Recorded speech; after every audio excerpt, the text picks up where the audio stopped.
Maririnig sa videong ito ang matinding putukan na ayon sa Philippine Army ay engkwentro sa pagitan ng mga tropa ng Philippine Army at elemento ng New People's Army sa Barangay Salamanca, Bayan ng Tubosa sa Negros Occidental noong April 19. Ayon sa Philippine Army, isang sundalo ang nasugatan. 19 ang nasawi sa panig ng mga umani rebelde. Kabilang ang kanila umunong leader na si alias Jong na may 1 milyong pisong patong sa ulo. Nitong April 22, inaresto sa Talisay City ang 5 umunong rebelde na kasama sa di umano'y engkwentro. Kabilang sa mga nasawi ang 2 Filipino-American, sina Lyle Prejoles at Kai Dana Renesorem. Ayon sa Philippine Army, mismong kaanak daw nila ang nagkumpirma ng kanilang pagkakakilanlan. Sabi ng bagong alyansa Makabayan USA, may dugong Pinoy si Lyle at isa umunong human rights advocate mula sa California sa Amerika.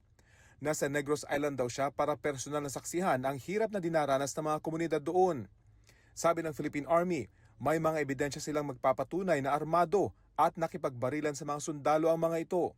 Nahuli natin dun sa checkpoint.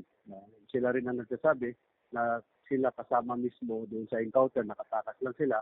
And kasama nila ito, yung mga namatay, kasama nila mismo na nakipagbarilan sa ating mga sundalo. Iniimbestigahan na ng AFP kung bakit may mga dayuhang kasama sa engkwentro.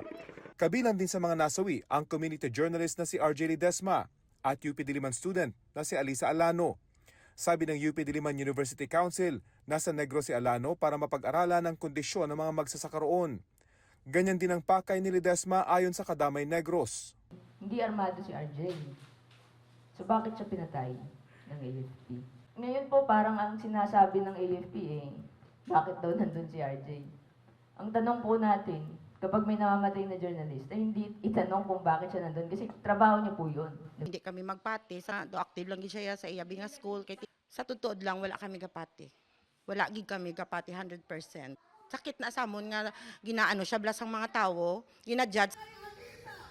Giit ng grupong karapatan, hindi combatants ang 2 Filipino-American, community journalist na si RJ Ledesma, UP student na si Alisa Alano at 2 iba pang tinukoy nilang kabilang sa mga nasawi. Panawagan ng grupo, magkaroon ng isang independent investigation. May paniniwala po kami batay dun sa aming mga ulat na nakakuha sa Negros na ito ay isang massacre. Bukas daw ang AFP sa naturang investigasyon.